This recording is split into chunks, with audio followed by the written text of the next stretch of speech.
தேவ ஜனமே, victory gospel search விடுதலையின் சுவிசேஷ சபை வழியாய் உங்களுக்கு கிருபையும் சமாதானமும் உண்டாவதாக. இன்று தேவன் உங்களுக்கு தரும் ஆவிக்குரிய மன்னா என்ன அப்படின்னா 2 கொரிந்தியர் 3:17.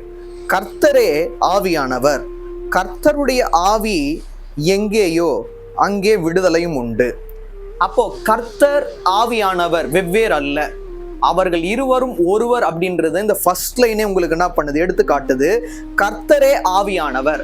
அப்போ உங்களுக்கு ஏதாச்சும் ஒரு விடுதலை வேணும் அப்படின்னா கர்த்தருடைய ஆவி உங்களுக்குள்ள இருக்கணும், வேற எந்த ஆவியும் இருக்கக்கூடாது. அசுத்தமான ஆவியோ பிசாசன் காரியங்களோ உங்களை சேதப்படுத்தக்கூடாது. அப்படின்னா கர்த்தருடைய ஆவியை நீங்கள் பெற்றுக்கொண்டு வாழும்போது வியாதியா இருந்தாலும், வருத்தமா இருந்தாலும், வியாகுலமா இருந்தாலும் அவர் உங்களை விடுதலையாக்க வல்லவராய் இருக்கிறார். அதனால கர்த்தருடைய ஆவியை பெற்றுக்கொண்டு விடுதலை அடைந்தவர்களாய் இருங்க.